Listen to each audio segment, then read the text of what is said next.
আসসালামু আলাইকুম ওয়া রাহমাতুল্লাহি ওয়া বারাকাতুহু। বিসমিল্লাহির রহমানির রহিম। আলহামদুলিল্লাহি রাব্বিল আলামিন ওয়াস সালাতু ওয়াস সালামু আলা সাইয়্যিদিল মুরসালিন নবিয়িনা মুহাম্মদ ওয়া আলা আলিহি ওয়া সাহবিহি আজমাইন ওয়া বাদ। সম্মানিত শ্রোতা দর্শক মণ্ডলী, যে যেখান থেকে আমাদের সাথে যুক্ত হয়েছেন, আহলান ওয়া সাহলান ওয়া মারহাবান বিকুম। আল্লাহ রাব্বুল আলামিন আপনাদের সার্বিক দিক থেকে ভালো রাখুন, সুখে শান্তিতে রাখুন, দিন দুনিয়ার কল্যাণ রহমত বরকত দান করুন, দিন ইসলামের উপর আল্লাহ প্রতিষ্ঠিত রাখুন, জান্নাতের আল্লাহ রব্বুর পথে অবিচল থাকার তৌফিক দান করুন। আজ রবিবার, চৌঠা জমাদাল উলা 1447 হিজরি মোতাবেক 26 অক্টোবর 2025 আমাদের ধারাবাহিক সাপ্তাহিক আলোচনা ফিকহুন নিকাহ, বিবাহের মাসাইল চলে আসছে। পর্ব নম্বর আজকে 15। বিষয়বস্তু: নারীদের জন্য যেসব কাজ নিষিদ্ধ,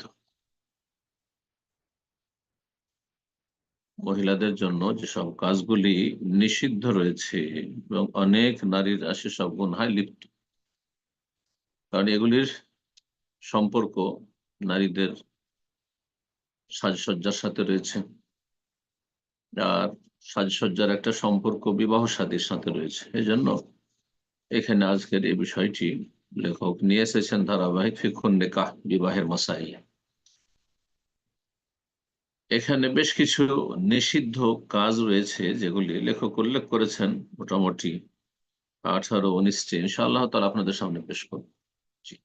আল্লাহ রাব্বুল সমস্ত হারাম থেকে, নাজায়েজ থেকে নর নারী প্রতিটি মুসলিম ভাই বোনকে আল্লাহ রাব্বুল বেঁচে থাকার তৌফিক দান করেন এবং ভালো কাজ করার তৌফিক দান করেন, পাক পবিত্র জীবন যাপনের তৌফিক দান করেন, রবের সন্তুষ্টি হাসিলের তৌফিক দান করেন। লেখক বলছেন, মালা ইয়াজুজু লিল মারআতি ফি'লুহু, যেসব কাজগুলি করা মহিলার জন্য জায়েজ নয়, মানে হারাম। জায়েজ নয় মানে হচ্ছে নিষিদ্ধ, নিষিদ্ধ, হারাম। জি। বলছেন, ইহরামু আলান নিসা নাতফুল হাওয়াজিব, নারীদের জন্য প্রথম যেটি হারাম তা হচ্ছে চোখের ভুরু উঠিয়ে ফেলা, ভুরু চিকন করা, উঠিয়ে ফেলে ভুরুকে চিকন করে থাকে, উপর থেকে নিচে থেকে উঠিয়ে ফেলে অথবা যেভাবে হোক না কেন ভুরু চিকন করা, এটি হারাম, লানতের কাজ। অলুবসুল বারুকা, 2 নম্বর হারাম কাজ নারীদের জন্য হচ্ছে পরচুলা লাগানো। পরচুলা, ধার করা চুল, জি, জাল চুল, জি, মাথায় ব্যবহার করা, দেখে মনে হয় যে চুল খুব সুন্দর, আকর্ষণীয় করা, কিন্তু সেটি মূলত চুল নয় সে নারীর, বরং পরচুলা সেটি, এটিও হারাম। 3 নম্বর হারাম হচ্ছে অসলু সার,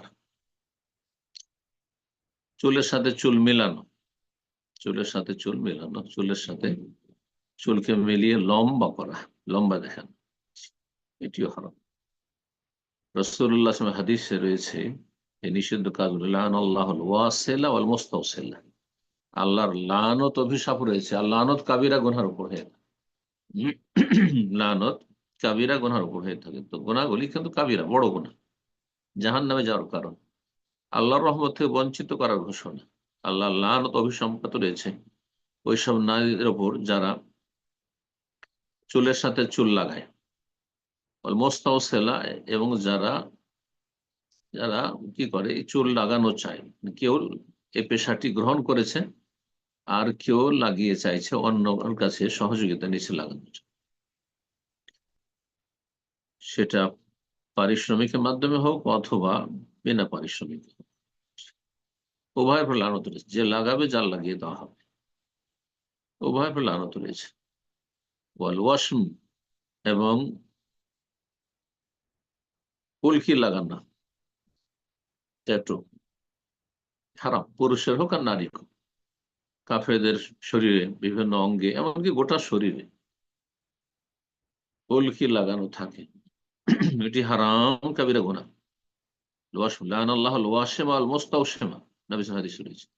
যে উল্কি লাগাবে এবং যে উল্কি লাগিয়ে চাইবে, লাগিয়ে নেবে কারো কাছে, উভয়ের উপর লানত রয়েছে, নর হোক আর নারী।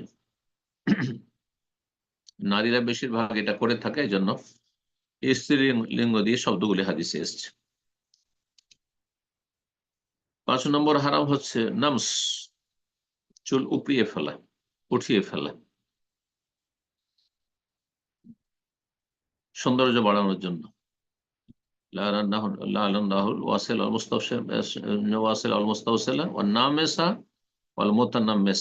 যে চুল উঠাবে, এই পেশা গ্রহণ করবে এবং যে উঠিয়ে নেবে কারো কাছে। 6 নম্বর হারাম হচ্ছে ওয়াশরুল আসনান, দাঁত চিকন করা, যেটাকে হাদিসের ভাষা বলে মোতাফাল্লেজাত, দাঁত কে চিকন করা। দাঁত দেখতে ভালো লাগে না, সেই জন্য দাঁতকে চিকন করা। মোটা হয়েছে দাঁত, সে দাঁতকে চিকন করে দাঁতের দুই দাঁতের মাঝখানে বেশি ফাঁক করা, হ্যাঁ, সৌন্দর্য বাড়ানো, রাসূলুল্লাহ সাল্লাল্লাহু আলাইহি ওয়াসাল্লাম নিষেধ করেছেন এবং লানত রয়েছে এগুলো। 7 নম্বর হারাম হচ্ছে রাকসুন নেসা মার রেজাল, পুরুষদের সাথে নাচা। বিশেষভাবে পুরুষ নারী একই অনুষ্ঠানে, মহিলারা নাচছে পুরুষরা দেখছে, অথবা পুরুষ নারী একসাথে আহ মিলে নাচানাচি করছে, গায়ক গায়িকাদের নাচা, হ্যাঁ, নায়ক নায়িকাদের নাচা, বলে হারাম, কাবিরা গুনাহ। 8 নম্বর হারাম কাজ মহিলাদের ওয়াইতালাতুল আজফার আকসার মিন 40 ইয়াউম, 40 দিনের অধিক সময় ধরে নখকে লম্বা করে রাখা। 40 দিন পার হয়ে চলে যাচ্ছে, নখ কাটছে না, 2 হাতেরই হোক অথবা 1 হাতের হোক, নখ বা সবগুলি আঙ্গুলের নখ হোক অথবা একটি দুটি হোক। কারণ নখ লম্বা করে রাখা, এটি নখ কাটে না হিংস্র পশু, নখ দিয়ে শিকার করা, হ্যাঁ, এটা হচ্ছে হিংস্র পশু পাখির কাজ। পশুর চরিত্র গ্রহণ করবে না। যে 40 দিনের অধিক সময় ধরে নখ না কাটা এবং লম্বা করে রাখা, এটি জায়েজ নয়, হারাম। কেন এগুলি হারাম? বলছে বা এটি হারাম লিমুখালাফাতিহাল ফিতরা, কারণ এগুলি আল্লাহ রাব্বুল আলামিন যে সৃষ্টি, প্রাকৃতিক সৃষ্টি, তার পরিপন্থী। এই জন্য হাদিসের ভাষায় আল মুগায়্যিরাত লিখালকিল্লাহ, যে আল্লাহর সৃষ্টিতে পরিবর্তন ঘটান। আল্লাহ রাব্বুল যেগুলি পরিবর্তন ঘটাতে অনুমতি দিয়েছেন বা হুকুম দিয়েছেন, সেগুলিতে পরিবর্তন করা যাবে, এ ভিন্ন পরিবর্তন করা যাবে না। যেমন খাতনা করা, আল্লাহ সৃষ্টিতে পরিবর্তন করা, কিন্তু খাতনা করতে হবে, হ্যাঁ, বিশেষ করে পুরুষদের। এইরকমই মোচ কাটা, কাটতে হবে। যেসব কাটতে বলা হয়েছে, ছোট করতে বলা হয়েছে বা মুন্ডন করতে বলা বলা হয়েছে, হ্যাঁ, নাভির নিচের পশম, বগলের পশম উঠিয়ে ফেলতে বলা হয়েছে, এগুলি তো আল্লাহ সৃষ্টিতে পরিবর্তন, কিন্তু এগুলির নির্দেশ রয়েছে, নির্দেশ রয়েছে। কিন্তু যেগুলোর ক্ষেত্রে নিষেধাজ্ঞা এসেছে, সেগুলিতে আল্লাহর সৃষ্টিতে পরিবর্তন নিয়ে আসা হারাম, জায়েজ না। আল মুগায়্যিরাত লিখালকিল্লাহ, তাগয়ীরু খালকিল্লাহ হারাম, কোরআন দ্বারা হারাম। কোরআনে কারীম সূরা আনাম আল্লাহ রাব্বুল আলামিন নিন্দা করেছেন ওইসব পাপিষ্ঠদের, কাফেরদের, যারা আল্লাহ সৃষ্টিতে পরিবর্তন ঘটিয়ে থাকে, যা নিষিদ্ধ। 9 নম্বর নিষিদ্ধ কাজ হচ্ছে লুবসু মালাবিসের রেজাল, পুরুষদের পোশাক পরা। মহিলারা পুরুষদের যদি পোশাক পরে, আরব দেশে জুব্বা, সাদা রঙের জুব্বা বা জুব্বা রঙ্গিনী হোক, পুরুষরা পরে। এখন জুব্বা যদি মহিলারা পরে তো হারাম। এইরকম পাঞ্জাবি পায়জামা পুরুষদের মতো পরে তো হারাম, জায়েজ না। সাদা রুমাল পুরুষরা পড়ছে, অনেক মহিলারা বিদেশ থেকে আসে হজ উমরাতে, দেখা যায় কোন কোন দেশের তারা উপরের মাথার যে হিজাব যেটাকে বলছে, মুখ খোলা রাখে, আর এই সাদা ওড়না রাখে, এটা জায়েজ নয়, পুরুষদের সাথে সাদৃশ্যতা, জায়েজ নয়। পুরুষদের পোশাক পরা নারীদের জন্য জায়েজ নয়। এরকম নারীদের পোশাক পরিধান করা পুরুষদের জন্য জায়েজ নয়, লানত রয়েছে। লান আল্লাহর মুতাশাব্বিহিনা মিনার রিজালি বিন নিসা ওয়া লান আল্লাহর মুতাশাব্বিহাত মিনান নিসাই বির রিজাল। ওই সব পুরুষদের উপর আল্লাহর লানত রয়েছে যারা নারীদের বেশভূষা গ্রহণ করে, আর ওইসব নারীদের উপর লানত রয়েছে আল্লাহর যেসব নারীরা পুরুষদের বেশভূষা অবলম্বন করে। 10 নম্বর সিয়াবুশ শোহরা ওয়াল ইখতিয়াল, খ্যাতির পোশাক পরিধান করা বা অহংকারের পোশাক, যে পোশাকে অহংকার প্রকাশ পায়, যে পোশাকে খ্যাতি প্রকাশ পায়। খ্যাতি কেমন? গোটা দেশে এসব পোশাক চলে না, সমাজে পোশাক চলে না, এই ধরনের পোশাক পরা যাতে করে বাইরে বেরোলে সেই পোশাক দেখলে সবাই সেদিকে তাকিয়ে থাকে, এরকম পোশাক পরা যায় না। একমাত্র হেজাবের বিষয়টি, বোরকা, হ্যাঁ, নেকাব, আবায়া, আপনি অমুসলিম দেশে অথবা এমন মুসলিম দেশ নামকে অস্তে মুসলিম কিন্তু তারা চেহারা ঢাকে না, সেই দেশে নেকাবের প্রচলন নেই, বোরকার প্রচলন নেই, সেই জন্য আপনি পরবেন না বলে এটা খ্যাতির পোশাক হয়েছে, সবাই সেদিকে তাকাবে না। কারণ আপনি সেখানে এবাদত করছেন, আপনি বোরকা পরা এবাদত, নেকাব পরা এবাদত। জি, কালো পোশাক দ্বারা মহিলাদের পর্দা করা হয়েছে এবাদত। জি, সুতরাং কোনো দেশে কালো বোরকা চলে না, সেই জন্য পরবেন না, না, আপনি ইবাদত করছেন, এটি আল্লাহ সন্তুষ্টির জন্য এটা করছেন। যেমন দাঁড়িয়ে রাখা এক মুসলিমের ইবাদত এটি। এখন গোটা দেশ যদি দাঁড়িয়ে না রাখে, গোটা বিশ্ব না রাখে, সেজন্য আপনি আমি রাখবো না? একা হইলেও রাখতে হবে, ঠিক ওই রকম বিষয়টি। কিন্তু এমনি পোশাক যে ট্রেডিশন হিসাবে, হ্যাঁ, এমন পোশাক যে পোশাক দেশে সাধারণত ব্যবহার হয় না, মানুষের কাছে আননোন, অপরিচিত, এই ধরনের পোশাক পরা হচ্ছে লেবাসুস শোহরা, পুরুষদের হোক অথবা নারীদের। কারণ আমাদের দেশের পুরুষরা যদি আফ্রিকার মতো, আফ্রিকায় যে পোশাক পুরুষরা পরে, সেটা যারা আফ্রিকার সম্পর্কে যাদের জ্ঞান আছে তারা জানে, হয়তো শুধু ইঙ্গিত করি, তারা মহিলাদের মতো, হ্যাঁ, নকশাওয়ালা কাপড় পরে, নকশাওয়ালা কাপড় হজ মৌসুমে রমজান মাসে দেখা যায়, হজ ওমরা করতে যারা আসে। কারণ আমাদের দেশে পুরুষ লোকেরা ওই রকম নকশাওয়ালা, মহিলাদের যেমন সালোয়ার কামিজ হয় ওই সব পোশাক যদি ওসব পোশাক দিয়ে পাঞ্জাবি বানায়, শার্ট তৈরি করে অথবা জুব্বা তৈরি করে, চলবে? জায়েজ না, জায়েজ না, লেবাসুস শোহরা। ওমা ফিহে ইসরাফ, 11 নম্বর নিষিদ্ধ কাজ, পুরুষ হোক আর নারী হোক, যাতে অপচয় অপব্যয় রয়েছে। এক একটি শাড়ির দাম লক্ষ লক্ষ টাকা, অনেক হারামখোরদের পরিবারে মহিলারা পরে থাকে, লক্ষ লক্ষ টাকা। হ্যাঁ, একটি ড্রেসের দাম লক্ষ লক্ষ টাকা।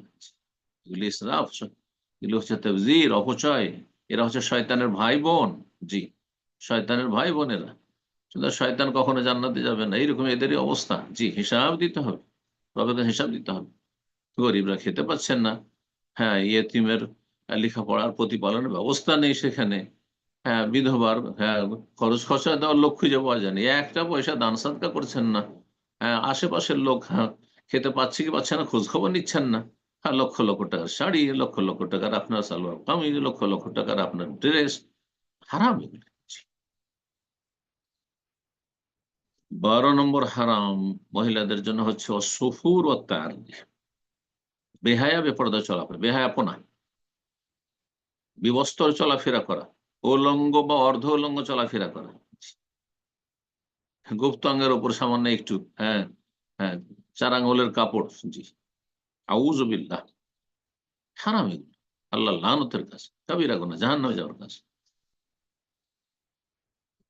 লা ইয়াদখুলুনা জান্নাহ, পাতলা চিকন কাপড় পরে অথবা টাইট কাপড় পরে যেসব মহিলা চলাফেরা করে তাদের সম্পর্কে সহিহ মুসলিম হাদিস, লা ইয়াদখুলুনা জান্নাহ নিসাউন কাসিয়াতুন আরিয়াতুন মুমিলাতুন মাইলাত, এমন মহিলারা যারা কাপড় পরিধান করেও তারা বিবস্ত্র, উলঙ্গ, টাইট হওয়ার কারণে অথবা চিকন পাতলা হওয়ার কারণে সবকিছু দেখা যাচ্ছে, ভেতর বাহির সমান,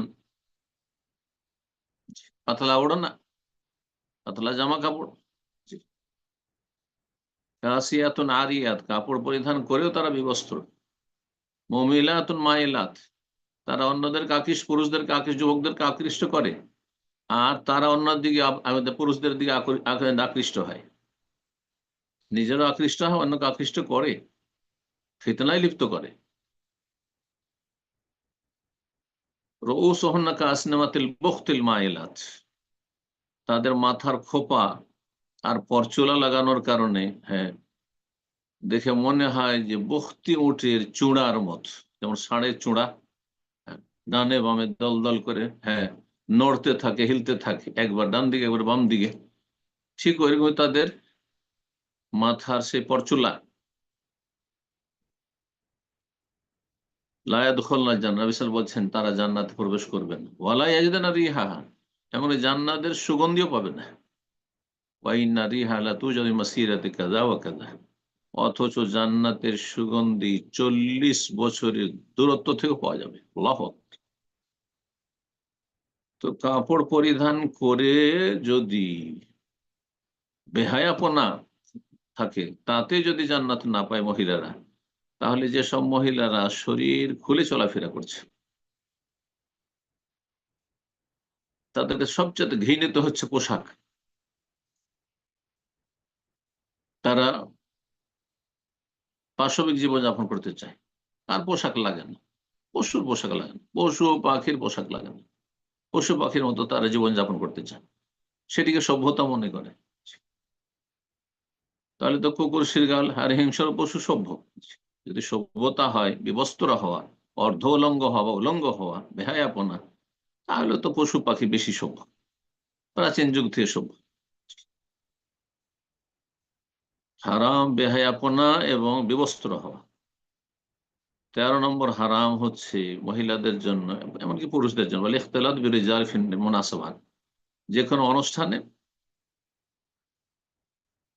একাকার হয়ে যাওয়া, ফ্রি মিক্সিং, পুরুষ নারী একাকার হয়ে বিয়ে শাদিতে খাওয়া দাওয়া করছে, পার্টি করছে, শিক্ষা অঙ্গনে, জি, কর্মক্ষেত্রে, কর্মস্থলে, আপনার কারখানা, ফ্যাক্টরিতে, যে কোনো জায়গায় একাকার হয়ে যাওয়া, পুরুষ নারীর একাকার হয়ে যাওয়া,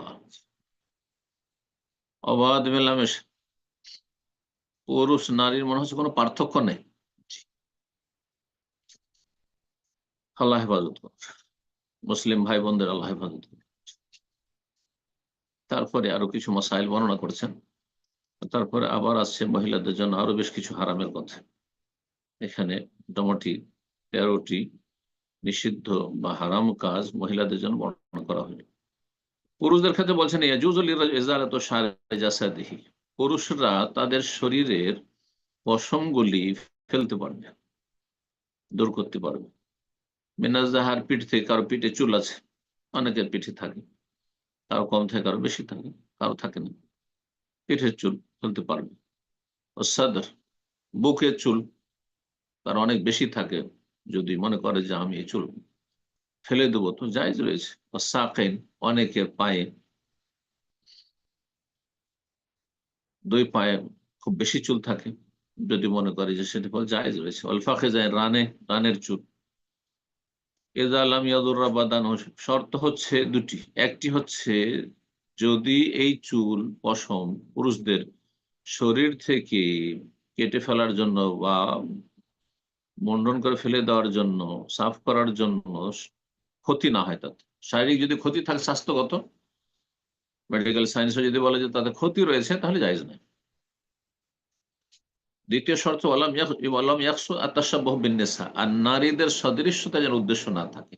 যেমন বুকে চুল রাখবো না কেন, আমি মহিলাদের মতো সাজতে চাই। পিঠে চুল রাখবো না, আমি মহিলাদের মতো সাজতে চাই। হাতে চুল বা পায়ে চুল রাখবো না কারণ মহিলাদের সাধারণত শরীরে চুল থাকে না এইসব অঙ্গগুলিতে, তো ওই রকম সাজতে চায়, তাহলে তাসাব্বুহ বিন-নিসা হারাম, নারীদের সদৃশ্যতা হারাম, সুতরাং জায়েজ না। কিন্তু কারো শরীরে চুল বেশি আছে আর বিরক্তিকর, যদি শরীর থেকে সব চুলগুলি ফেলে তো জায়েজ রয়েছে। মহিলাদের জন্য স্বর্ণ, চাঁদি এবং রেশম ব্যবহার জায়েজ, কিন্তু পুরুষদের জন্য স্বর্ণ হারাম, রেশম হারাম, চাঁদির শুধু আংটি জায়েজ, এর বেশি জায়েজ না। স্বর্ণের আংটি জায়েজ নয়। অনেক জাহেল আমাদের সমাজে মনে করে যে পুরুষের জন্য স্বর্ণের একটা আংটি জায়েজ রয়েছে, যদি সফরে কোথাও থাকে আর মারা যায় তো ওটা দিয়ে তার কাফন হবে। এটি মূর্খদের কথা, ইসলামের সাথে এর কোনো সম্পর্ক নেই। বলছেন ওয়াজুজ সাবগু আযাফিরিন নিসা, মহিলাদের নখগুলি রঙানো জায়েজ, কিন্তু এমন যেন না হয় যে তাতে প্রলেপ পড়ে আছে গাঢ় হয়ে আর তাতে উজুর পানি পৌঁছেছে না, এটা না হয়। বেমা লা ইয়ামনা উসুল আল মা, যেমন কালহেন মেহেদি, মেহেদি বা এই ধরনের যেগুলো হালকা, যেগুলো তো বেশি প্রলেপ পড়ে থাকে না। ওই আহরমতা সাবিল কাফেরাত, আর মহিলাদের ক্ষেত্রে 14 নম্বর হারাম হচ্ছে কাফের নারীদের সদৃশ্যতা অবলম্বন করা, বেশভূষায়, কাটিং ছাটিং এ কাফেরদের যেন সদৃশ্যতা উদ্দেশ্য না থাকে।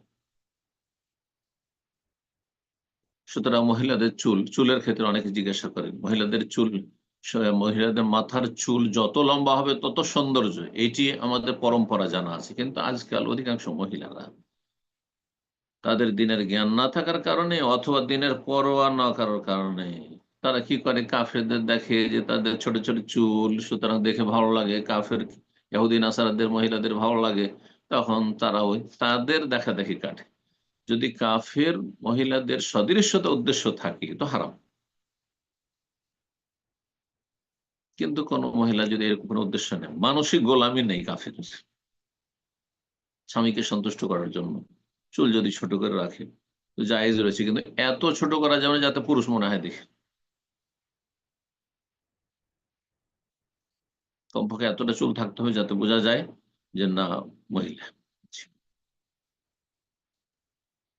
কারণ রাসূলুল্লাহ সাল্লাল্লাহু আলাইহি ওয়াসাল্লাম হাদিস, মান তাশাব্বাহা বিকওমিন ফাহুয়া মিনহুম, যে ব্যক্তি নর হোক আর নারী হোক যেই জাতির সাথে সদৃশ্যতা অবলম্বন করবে, সদৃশ্যতা রাখবে, তাদের দলভুক্ত হবে। 15 নম্বর নাজায়েজ বা হারাম কাজ বলছে লা ইয়াজুজু লিল মারাতিল লুবসুল বান্তালুন, মহিলাদের জন্য জেন্টস প্যান্ট পরা, এগুলো পুরুষের পোশাক বা অন্য প্যান্ট, পুরুষরা যেসব প্যান্ট গুলো ফুল প্যান্ট পরে এগুলো জায়েজ নেই। ওয়ালাউ কানাত আমামান নিসা, যদিও মহিলাদের মাঝে হোক, মহিলাদের মাঝে, কারণ সাধারণত যে প্যান্ট থাকে সেটা শরীরে টাইট হয়ে লেগে থাকে এবং শরীরের অঙ্গ প্রত্যঙ্গ গুলি পুরো বোঝা যায়, হ্যাঁ, যে কোনখানে কতটা পরিমাণ রয়েছে বস্তু মাংস, কোনখানে উঁচা হয়ে রয়েছে, কোনখানে নিচা হয়ে রয়েছে, হ্যাঁ, আপ ডাউনটা বোঝা যায়। আহ, মহিলা সমাজেও এটি কোনো মহিলার জন্য জায়েজ নয়। একমাত্র স্বামীর জন্য কখনো সাজ গ্রহণ করার জন্য কাফেরদের গোলামী উদ্দেশ্য না থাকে, আর পুরুষেরও সদৃশ্যতা অবলম্বন উদ্দেশ্য না থাকে, তাহলে জায়েজ রয়েছে। তাই বলছেন কেন এই প্যান্ট পরা মহিলাদের, মহিলাদের মজলিসও জায়েজ না, মহিলাদের অনুষ্ঠানও জায়েজ নয়, লিআন্নাহু ইউবাইয়িনু তাফাসিল আল বাদান, কারণ শরীরের গঠন বিস্তারিত প্রকাশ করে দেয়। বিস্তারিত প্রকাশ করা মানে যেখানে যতটা পরিমাণ আছে, উঁচা নিচা সবকিছু প্রকাশ পেয়ে যায় প্যান্ট, সামনের দিক থেকে পেছন দিক থেকে, এটি জায়েজ নয়, একটি কারণ। দ্বিতীয় কারণ হচ্ছে ওয়ালিমা ফিহি মিনাত তাশাব্বুহ বির-রিজাল ওয়াল কাফিরাত, ফুল প্যান্ট পরা মহিলাদের এতে পুরুষদের সদৃশ্যতা রয়েছে, আর দ্বিতীয় হচ্ছে কাফের মহিলাদের সদৃশ্যতা রয়েছে, তারা পরে। সুতরাং এইসব পোশাকগুলি মহিলাদের জন্য, মুসলিম নারীর জন্য জায়েজ নয়।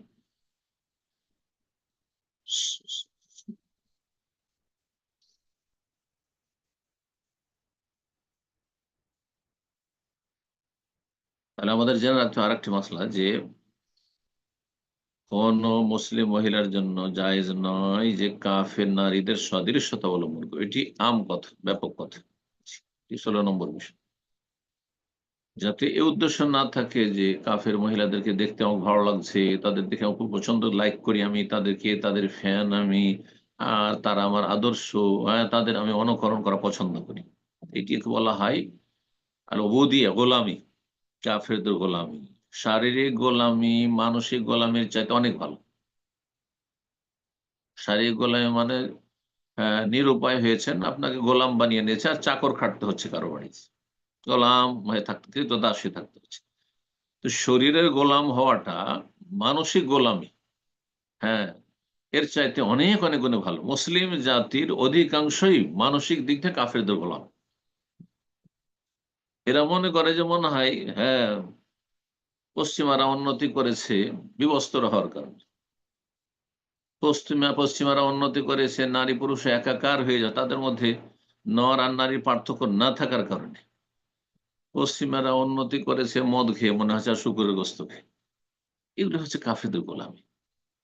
আরে, তারা লেখাপড়া করেছে, তারা মেহনত করেছে, তারা ধৈর্যের প্রমাণ দিয়েছে, এবং তারা আপন কাজে তারা অবিচল থাকে। তাদের যে পার্থিব বৈশিষ্ট্যগুলি রয়েছে, কি কি কারণে তারা উন্নতি করতে পেরেছে, কিসের মাধ্যমে তারা উন্নতি করতে পেরেছে দুনিয়ার ক্ষেত্রে, দিনের ক্ষেত্রে, হ্যাঁ, তারা তো কাফের।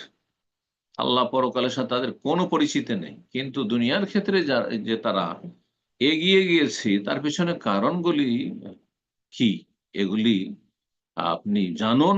আর জানার পরে সেই পথ অবলম্বন করে দুনিয়ার ক্ষেত্রে উন্নতি করার চেষ্টা করুন।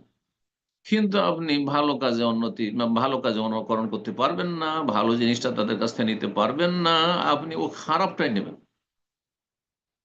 তারা যে ভাই লেখাপড়ায় মেহনত করে, যারা দুনিয়া হাসিলের জন্য মেহনত করে, তারা যে পরিকল্পনা মাফিক কাজ করে যাচ্ছে, আপনার পরিকল্পনা কোথায়?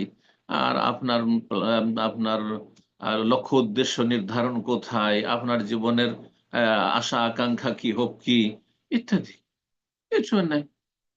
লেখাপড়া ভালো করে করে না মুসলিম ছেলেরা। মুসলিম ছেলেরা বা ডানে বামে ধান্দাবাজি করে বেড়ায়, অধিকাংশ মূর্খ। মুসলিম মেয়েরা লেখাপড়া করছে, কিন্তু মুসলিম ছেলেরা লেখাপড়া করছে না। 18 বছর বয়সে না বিদেশে এসে বসে থাকছে। তারা তো এরকম করে না, তারা তো লেখাপড়ায় মেহনত করে। তাদের তো কেউ, হ্যাঁ, লেবার হয়ে থাকেন না, তারা কমপক্ষে টেকনিশিয়ান হয়। এগুলো চিন্তা করতে হবে। এই আরব দেশগুলিতে যখন একটা ফিলিপাইনি আসে খ্রিস্টান, তখন কমপক্ষে একটা টেকনিশিয়ান হয়ে আসে, কোনো লেবার খুঁজে পাবেন না। কিন্তু আমাদের মুসলিম জাতি দেখুন, অধিকাংশ এখানে এসছে ভিসা নিয়ে, কি কাজ জানেন? কিছুই জানেন, কিছুই জানেন না। তাহলে কি হবে? তার মূল্যায়ন আর কি হবে? তাহলে চিন্তা করুন তো দেখি। আল্লাহ বুঝার তৌফিক দান করুন। দিন দুনিয়ার উন্নতি যাতে রয়েছে সেই পথ অবলম্বনে তৌফিক দান করুন, এবং কাফেরদের মানসিক শারীরিক গোলামি থেকে আল্লাহ রাব্বুল আমাদেরকে মুক্তি দান করে রক্ষা করুন। 17 নম্বরে বলছেন ওয়াহরুম আলাইহি সাবগুস শার বিল আহমার, মহিলাদের জন্য চুল রঙানো, লাল করা, কালো চুলকে অনেক মহিলারা করছে আজকে। কারণ শ্বেতাঙ্গদের চুলটা দেখে তার খুব পছন্দ লেগেছে, খুব লাল করবে তাদের মতো। অথবা হলুদ করা, অথবা নীল করা, এগুলি হারাম, জায়েজ নেই। কেন? লিমা ফিহি মিন তাশাবিল কাফিরাত, এতে কাফের নারীদের সদৃশ্যতা এবং গোলামি রয়েছে। হুসুলুল ফিতনা, এবং তাতে ফিতনা রয়েছে। তবে চুল যদি পেকে যায়, আম্মা সাবগু শেব, পাকা চুল রঙানো, ফায়াজুজু বিল হেন্না ওয়াল কাতাম, শুধু মেহেদি দিয়েও জায়েজ। আর মেহেদি আর কাতাম, শুধু কাতাম ব্যবহার করলে পুরো কালো হয়ে যাবে, আর শুধু মেহেদিতে একটু লাল হবে, দুটোর সমন্বয়ে আপনি ব্রাউন করেন, মাঝামাঝি করেন, জায়েজ, পুরুষ হোক আর নারী হোক। 18 নম্বরে মহিলাদের জন্য হারাম হচ্ছে অলুবসুল কাবুল আদি, উঁচা হিলওয়ালা স্যান্ডেল জুতা পরা।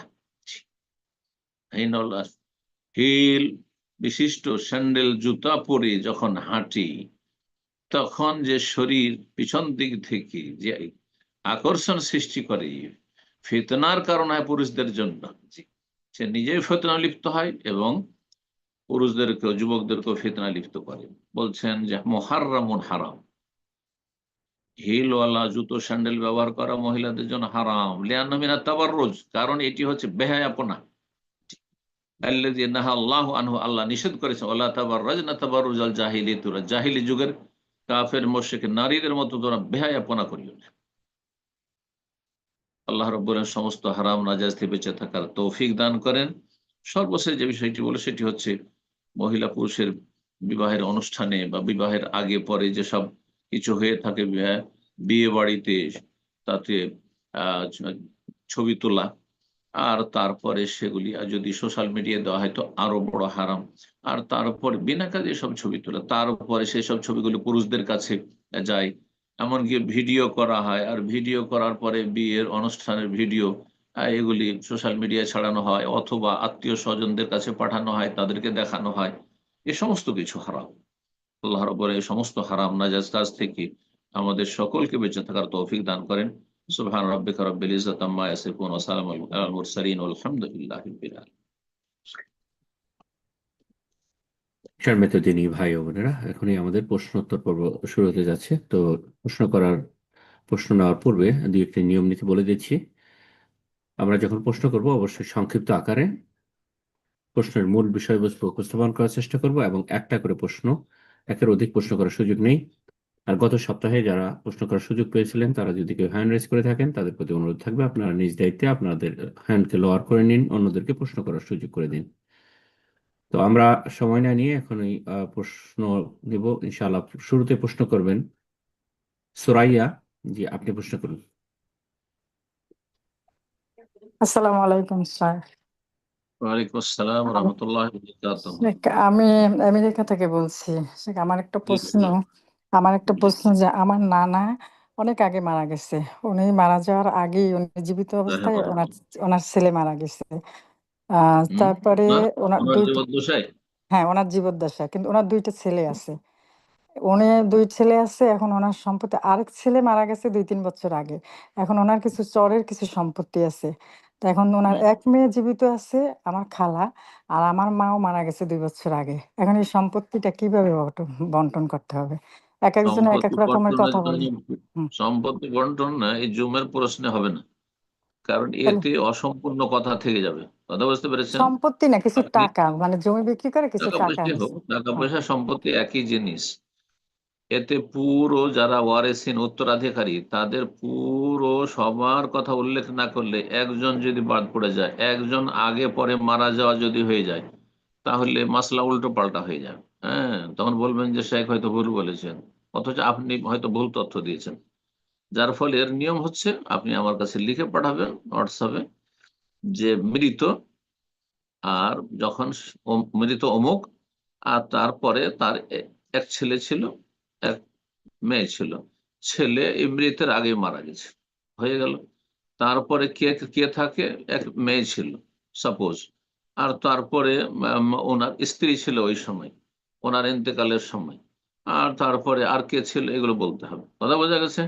মা ছিল কিনা, বাবা ছিল কিনা, আপনি তো মা বাবার কথা উল্লেখ করলেন, তো মা বাবা যদি থাকে তোরা পাবে না। তারপর কে আগে মারা গেল, কে পরে মারা গেল, যার ধন সম্পদ বা টাকাটা ভাগ করবেন, হ্যাঁ, তার ইন্তেকালের সময় তার কে কে ছিল, তার নাতিরা ছিল, ঠিক আছে, নাতি ছিল তো তার চাচা ছিল কিনা, চাচা যদি না থাকে তাহলে ওই নাতিগুলোর ফুফু ফুফু আছে, ফুফুর সাথে তো এরা ভাগ পাবে। কিন্তু যদি চাচা থাকে তাহলে কিছু পাবে না। তখন ওসিয়ত করা উচিত, যাতে একেবারে বঞ্চিত না হয়, তখন ওসিয়ত করা উচিত। তো মোটামুটি একটা আইডিয়া দিলাম। আপনি হোয়াটসঅ্যাপ নাম্বার নিয়ে নেবেন আমাদের ইকরাম ভাইয়ের কাছে। আর তারপরে তখন আমার সাথে যোগাযোগ করলে অথবা যে কোনো ভালো আলমের সাথে যোগাযোগ করবেন, ইনশাআল্লাহ তাআলা, যে এই ফারাইজ এটাতে কিভাবে ভাগ বন্টন হবে। বারাকাল্লাহ। জাজাকাল্লাহ খায়ের। আমি জানি আমার ফোন নম্বর অনেকের কাছে হয়তো আছে, তারপরে আমি ইনশাল্লাহ প্রোগ্রাম শেষে আমার নাম্বারটা বলে দিব। আপনি ইনশাল্লাহ যোগাযোগ করলে আমি সম্মানিত শেখের নাম্বার আপনাকে প্রোভাইড করবো ইনশাআল্লাহ। তো এই পর্যায়ে প্রশ্ন নেব। প্রশ্ন করবেন খায়রুল ইসলাম। জি, আপনি প্রশ্ন করুন।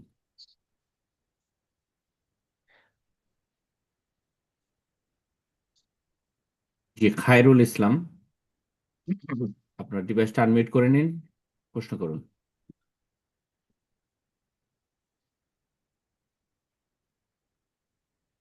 ইনশাআল্লাহ এই পর্যায়ে আমরা অন্য আরেকজনকে সুযোগ করে দিচ্ছি, প্রশ্ন করবেন রাজু আহমেদ। জি, খায়রুল ইসলাম, আপনার ডিভাইস আনমিউট হয়েছে, আপনি প্রশ্ন করুন। জি।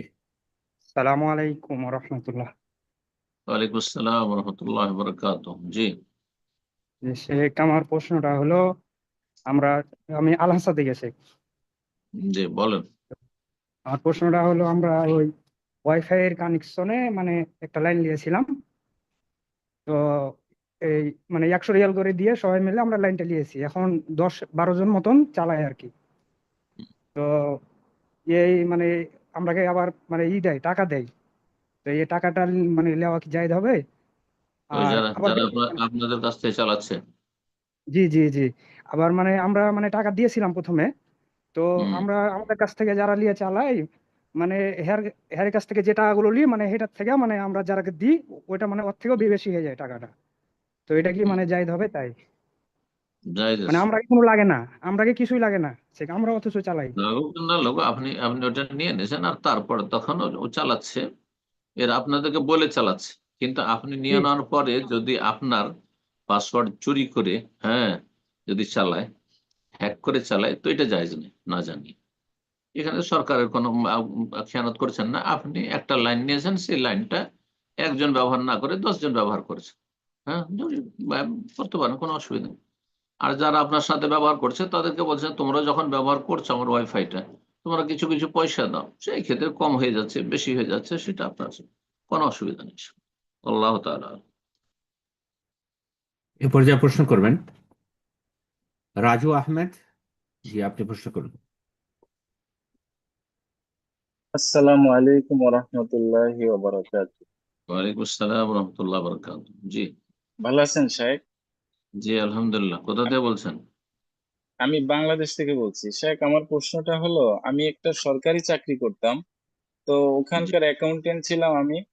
তো চাকরিটি যখন আমি ছেড়ে দিই তখন আমার হিসাব অন্য একজন অ্যাকাউন্টেন্টকে বুঝিয়ে দিতে গেলে, মানে হুম যাবতীয় হিসাব সম্পূর্ণ মিলে যাওয়ার পর দেখি যে বেশ কিছু বাড়তি টাকা রয়ে গেছে আর কি। তখন হুম আমি তাৎক্ষণিকভাবে মনে করি যে এই বিষয়টা যদি আমার অফিসারকে বলি, উনি হয়তো টাকাটা নিজে নিয়ে নিবে বা রেখে দিবে। এই চিন্তা হুম করে আমি কাউকে কিছু না বলে এই হিসাবের অতিরিক্ত বাড়তি টাকাটা আমার এক নিকট আত্মীয়কে আমি দান করে দিই। তা হুম আমার আত্মীয় অভাবী ছিল, কিন্তু একদম মিসকিন এমন বলা যাবে না। তো এখন হুম আসলে আমি খুব উদ্বিগ্ন যে আমি কি ভুল করলাম কিনা বা বান্দার হক নষ্ট করলাম কিনা। তো এই হুম। ক্ষেত্রে আসলে আমার করণীয় কি এখন? এই ক্ষেত্রে আপনার করণীয় ছিল যে আপনি যে দপ্তরে চাকরি করেন, যে ডিপার্টমেন্টে, যে মিনিস্ট্রির আন্ডারে ধরেন, সেখানে আপনি যদি টাকাটা ফেরত করতে পারেন কোনোভাবে, ডোনেট করে হোক অথবা যেভাবে হোক, হ্যাঁ, তাহলে এটাই হচ্ছে সবচাইতে নিরাপদ পথ এবং এটা হচ্ছে সহি পথ। কিন্তু তার যদি কোনো পথ না থাকে, আর আপনি ওখানে আপনার উপর যে ছিল সেই ব্যক্তি অত ইমানদার নয়, সুতরাং তার উপর আস্থা করতে পারেনি, সে খেয়ে নিবে, আর সাধারণত খেয়েই নেয়।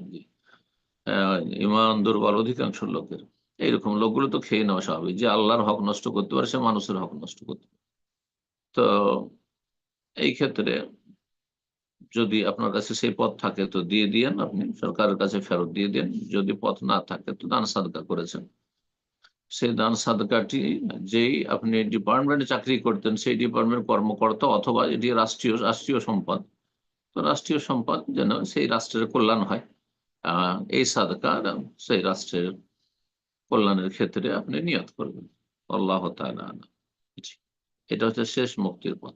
দান করিয়ে দিয়েছেন, আল্লাহর কাছে দোয়া করেন যে আল্লাহ রাব্বুল আলামিন দেশের ভালো করুক, দেশের মানুষের ভালো করুক, ভালো মানুষদেরকে আল্লাহ শক্তিশালী করুক, এবং ভালো মানুষদেরকে নেতৃত্বে নিয়ে আসুক, আর অসৎ লোকদেরকে আল্লাহ দূর করুক। জি। প্রশ্ন করবেন উসমান গনি। আপনি প্রশ্ন করুন। আসসালামু আলাইকুম ওয়া রাহমাতুল্লাহি ওয়া বারাকাতুহু। ওয়ালাইকুম আসসালাম রহমতুল্লাহ বরকাত। আমার এক বন্ধু একটা পারিবারিক কোথা থেকে? সমস্যা আছে, এই জন্য মুর্শিদাবাদ থেকে। মুর্শিদাবাদ থেকে। তো আপনার কথা কেটে কেটে আছে। জি। আপনার কাছে- আমার এক বন্ধু একটি পারিবারিক সমস্যা আছে, এই জন্য আপনার কাছে জানতে চেয়েছে, মানে তিনি তার পিতার সঙ্গে একসঙ্গে ও জানতে যুক্ত চাইবে ফ্যামিলি। পিপাসা ওকে লেগেছে, তো তুমি পানি খেলে কাজ হবে? ও য- ও জি, য- বুঝতে পারলাম ও- না। ও- তোমাকে পিপাসা লাগেনি, পিপাসা ওকে লেগেছে, অর্থাৎ সমস্যা তার। তো তুমি কেন জানবে? তার অসুবিধাটা কোথায়? আমাকে বলেছে হ্যাঁ, সে যদি বলে যে না আমি ব্যস্ত, তাহলে তাকে ব্যস্ত থাকতে দাও। দরকার নাই, তার দিন জানা অত গরজ নাই। সে যদি বলে যে না আমি ঘুমিয়ে যাব অথবা আমি যোগাযোগ করবো না, তুমি একটু জেনে দিও। তো ইসলাম এত সস্তা নয়, আমি অত সস্তা করতে চাই না ইসলামকে। জি, একটু কষ্ট করে ইসলাম শিখতে হবে। হ্যাঁ, তাহলে ওর মূল্যায়ন করবে, নাহলে আমার কথা বা ইসলাম শেখার কোনো মূল্য নেই তার কাছে। বোঝা গেছে? আর যদি সেই ব্যক্তি নিরুপায় হয়, হ্যাঁ, জাহেল হয়, সে যোগাযোগ করতে পারছে না, জুমে আসতে পারছে না, সেজন্য বলছে আমাকে একটু হেল্প করে দিও, জুমে এসে তুমি জিজ্ঞাসা করে দিও, তাহলে ওকে, তাহলে ঠিক আছে। দাদা বোঝা গেছে? কিন্তু তার কাছে সময় নেই, অথবা সে ধার ধারে না, সে আলেমের সাথে যোগাযোগ করবে না, সে আমাদের দর্শে আসবে না। তুমি দর্শে আসো, হ্যাঁ, একটু মোল্লা মানুষ, একটু ধার্মিক মানুষ, তুমি আমার কাছে জেনে দিও। সে বেদিন বেনামাজি, তার শুধু সমস্যা, সে যেন তার সমস্যার সমাধান চাই, তাহলে ও সমস্যাতে থাকছে, তাহলে সে সমস্যায় থাক। আমার কথা কিন্তু খুব সোজা। জি, বোঝা গেছে? প্রশ্ন করবেন মিজানুর রহমান। যে আপনি প্রশ্ন করুন। আসসালামু আলাইকুম শেখ। ওয়ালাইকুম আসসালাম রহমতুল্লাহ বরকাত। জি, শেখ, আমি ঢাকা ডেমরা থেকে বলতেছিলাম। বলেন। আমার প্রশ্ন হচ্ছে, মানে আমি একটা সূত্র থেকে জানতে পারলাম যে ওই একজন মুসলমান আরেকজন মুসলমানের সামনে মানে প্রশংসা করতে পারবে না। আবার অনেক আলেমদেরও দেখলাম যে তারা একে অপরের সামনে প্রশংসা করতেছে। আসলে সহিহ হাদিসের মতে এর ব্যাখ্যাটা আসলে কি? আরেকটা কথা হচ্ছে, মানে গীবত থেকে বাঁচার জন্য কিছু নসিহা করবেন। আমি একটা প্রাইভেট কোম্পানি জব করি, ওইখানে আমার সামনে অনেকের সম্পর্কে হাসাহাসি ঠাট্টা করে বা অনেক হুম, ব্যাপারে তাদের সম্পর্কে আলোচনা করে। যদি একটু নসিহা করতেন অনেক উপকার হতো। আসসালামু আলাইকুম।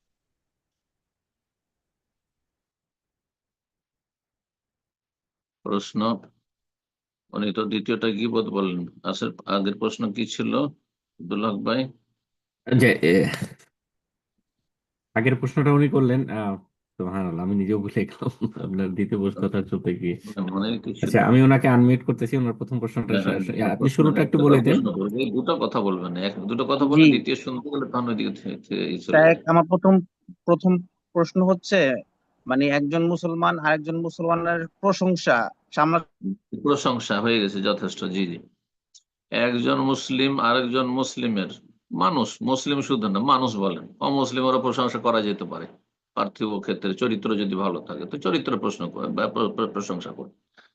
একজন মানুষ আর একজন মানুষের সামনে প্রশংসা করা জায়েজ না জায়েজ নয়, এই ক্ষেত্রে রাসূলুল্লাহ সাল্লাল্লাহু আলাইহি ওয়াসাল্লামের বাচনিক হাদিস রয়েছে যাতে নিষেধ করা হয়েছে। একাধিক হাদিস রয়েছে বিভিন্ন ভাষায় যাতে নিষেধ করা হয়েছে। ইযা রাআইতুল মাদ্দাহিনা ফাহসুফা আলা ওয়াজহিহি তুরাব, যদি প্রশংসাকারীকে দেখো যে তোমার মুখের সামনে প্রশংসা করছে, তাহলে তাদের, হ্যাঁ, চেহারায় ধুলি ছিটিয়ে দাও। হ্যাঁ, মাটি ছিটিয়ে দাও। মাটি ছিটিয়ে দাও মানে আসলে মাটি ছিটাবে, মারামারি করবে না, মানে নিরাশ করে দাও। যেমন আমাদের বাংলা ভাষার অলংকারে আছে, কাউকে কিছু না দিলে তুই ছাই খা বা ছাই খাবি, মানে জিরো, ঘোড়ার ডিম। ঠিক ওই রকমই মুখে মাটি ছিটিয়ে দাও মানে তার আশা পূরণ করিও না। হয়তো সে একটা আশা নিয়ে এসছে আপনার কাছে একটা গরজ হাসিলের জন্য, হ্যাঁ, সে খুব প্রশংসা, অতিরঞ্জন করে প্রশংসা করছে দুনিয়ার স্বার্থে, তাহলে তার আশা পূরণ করিও না। জি। আর এক হাদিসে রয়েছে যে একজন লোক আরেকজন লোকের সামনে প্রশংসা করছে। যখন প্রশংসা করেছেন নবী সাল্লাল্লাহু আলাইহি ওয়াসাল্লাম বলেন, কাতাতা অনুকা সাহিবিকা, তোমার সঙ্গীর তুমি গর্দন কেটে দিলে, মানে তার ক্ষতি করলে। তো এই হাদিসগুলিতে নিষেধ করা হয়েছে। কেন নিষেধ করা হয়েছে? এখানে যার প্রশংসা করা হলো ওই শ্রেণীর লোকের প্রশংসা সামনে করা যাবে না, যাদের প্রশংসা করলে তারা অহংকারে ফুলে বেলুন হয়ে যাবে, মনে করবে যে আমার মতো ভালো মানুষ আর কেউ নেই, কারণ সবাই আমার প্রশংসা করছে। যদি এমন আশঙ্কা হয় যে প্রশংসা করলে তার ক্ষতি হয়ে যাবে, তার মধ্যে অহংকার চলে আসবে, দাম্ভিকতা চলে আসবে, সে মনে করবে যে আমি খুব সিনিয়র এবং খুব ভালো মানুষ অথবা খুব যোগ্য, তাহলে প্রশংসা করা জায়েজ নয়, ক্ষতি করলেন আপনি। বোঝা গেছে? কিন্তু যদি দেখা যায় যে প্রশংসা করলে এখানে তার হক আদায় করা হবে, যোগ্য একজন ব্যক্তি, এবং তার প্রশংসা করা তার শুকরিয়ার একটা অন্তর্ভুক্ত, আর তার ঈমান এতটা রয়েছে, ঈমান ইয়াকিন রয়েছে যে তার প্রশংসা করলে তার মধ্যে অহংকার আসবে না, আহ, আল্লাহ ভীরুতা রয়েছে, দিনদারি রয়েছে, তাহলে প্রশংসা করা যাবে সামনে, কিন্তু সত্য প্রশংসা করা যাবে, অতিরঞ্জন বাড়াবাড়ি জায়েজ নয়। অতিরঞ্জন বাড়াবাড়ি করা জায়েজ নয়। একজন আলেম হওয়ার যোগ্য রাখেন, ওকে আল্লামা বানিয়ে দিলে, যেমন আমাদের দেশের লোকেরা করছেন, এক শ্রেণীর আলেমরা করছেন, যে আলেম হওয়ার যোগ্যতা রাখে না, যার আকীদাতে বিভ্রান্তি, তাকে আল্লামা বানিয়ে দিলে। তো এইসব প্রশংসা জায়েজ নয়। কথা বোঝা গেছে? তো যে যতটা গুণ রাখে সেই গুণগুলি বর্ণনা করা যায়, চোখের আড়ালে করলে তো ভালোই কথা, কোনো অসুবিধা নেই, ভালো মানুষের প্রশংসা করবেন অবশ্যই। আর চোখের সামনে করলে দেখতে হবে যে প্রশংসা করলে যদি তার ক্ষতি না হয় তাহলে করবেন, আর তার যদি ক্ষতি হয় তাহলে প্রশংসা করবেন না। আর তার ক্ষতি কি, তার মধ্যে অহংকার চলে আসে। বারাকাল্লাহ ফিক। আর বললেন যে গীবত থেকে কেমন করে গীবত। বাঁচব। সহজ কথা, গীবত থেকে বাঁচার জন্য আপনি প্রয়োজনের বেশি কথা বলবেন না। মান কানা ইউমিনু বিল্লাহি ওয়াল ইয়াউমিল আখির ফালিয়াকুল খায়রান আও লিয়াসমুত। যে আল্লাহ পরকালে বিশ্বাসী যেন ভালো কথা বলে, আর না হইলে সাইলেন্ট থাক, চুপ থাকবেন, আপনি কথা বলবেন না। আচ্ছা, যেখানে গীবত হচ্ছে, হাসাহাসি হচ্ছে কাউকে নিয়ে, সেখানে যদি আপনার বসে থাকা জরুরি না হয়, তো সেখান থেকে কেটে পড়বেন, আপনি উঠে চলে যাবেন। অফিসে দেখছেন হাসাহাসি হচ্ছে, আর আপনার কাজ আছে, তা কাজের লেগে থাকেন, ওইদিকে ভ্রুক্ষেপই করিয়েন না, এবং কোন রকমের আপনার যেন তাতে কোনো শেয়ার না থাকে, কোনো অংশ নেবেন না। হ্যাঁ হ্যাঁও করবেন না, তারা হাসছে সেজন্য আপনিও একটু হাসলেন না, আপনি অংশ নিলেন, তাহলে তো গুনার একটা ভাগ নিতে হবে। তাহলে না, মোটেই তাদের সাথে অংশ নিচ্ছেন, আপনি আপনার কাজে ব্যস্ত, আপনি আপনার জগতে আছেন। যদি এইভাবে থাকতে পারে, আর না হলে সবচেয়ে ভালো, ফালা তাকুদু মাহুম, আল্লাহ বলছেন, হাত্তা ইয়াখুযু ফি হাদিসিন গায়রি, ওদের সাথে অতক্ষণ বসবে না যতক্ষণ পর্যন্ত তারা অন্য আলোচনা, ভালো আলোচনা না শুরু করে। উঠে পড়েন সেখান থেকে, চলে যান সেখান থেকে। আর এর চাইতে বেশি শক্তিশালী ইমানের পরিচয় হচ্ছে আপনি ইনকারে মুনকার, অন্যায়ের প্রতিবাদ করেন, যে ভাই ওই ব্যক্তির নেই, যে ব্যক্তির নেই তার সম্পর্কে দোষ চর্চা করছেন, তাহলে সে তো তার পক্ষ থেকে ডিফেন্সও করতে পারছে না। হ্যাঁ, তো লাভটা কি? আর তার সংশোধন হচ্ছে না। তার মধ্যে সে দোষগুলি যদি না থাকে, তো মিথ্যাবাদ দিচ্ছেন, সেটাও কাবিরা গুনাহ। আর দোষ যদি থাকে, তাহলে সেই ব্যক্তি সংশোধন করতো, যদি সামনে থাকতো, তাহলে তো জানতেই পারলো না, তার লাভটা কি? সেটিও কাবিরা গুনাহ।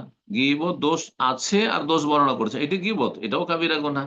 দোষ নেই অথবা তিলকে তাল করে দোষ বর্ণনা করছেন, তাহলে এটি বহতান। আর বহতান মানে মিথ্যা অপবাদ, মিথ্যা অপবাদও কাবিরা গুনাহ। সুতরাং এই ক্ষেত্রে কারো দোষ চর্চা মোটেই জায়েজ নয়, হয় মিথ্যা অপবাদ আর না হলে গীবত, দুটোই কাবিরা গুনাহ। একমাত্র যদি সামনে তিনি থাকেন এবং তার ব্যক্তি জীবনের ভুল হলে তাকে নির্জনে বলা, সংশোধন হয়ে যায়। আর তার ভুলের কারণে অনেকের যদি ক্ষতি হয়, তাহলে সে যাদের ক্ষতি হবে তাদের সামনে বলতে পারেন যে ভাই আপনি এইটা করছেন, এটা করা ঠিক হয় না। জি, যাতে সংশোধন হয়ে যায় সেই ব্যক্তি। এক কথায়, কথা কম বলবেন, প্রয়োজনের বেশি কথা বলবেন না। আর যারা আজে বাজে কথা বলবে, গীবত করবে, দোষ চর্চা করবে, তাদের সাথে উঠা বসা করবেন না। বারাকাল্লাহ ফিক। আমিন। প্রশ্ন করবেন মিজানুর রহমান। জি, আপনি প্রশ্ন করুন।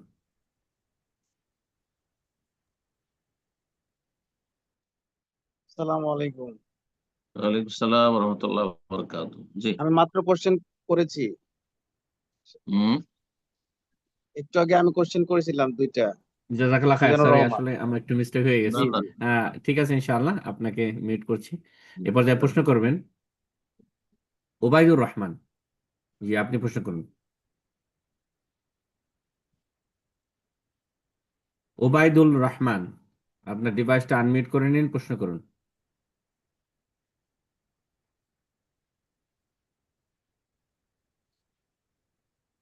ওবায়দুর রহমান, জি, আপনি লাস্ট টাইমেও হ্যান্ড রেজ করেছিলেন, আপনি প্রশ্ন করেননি।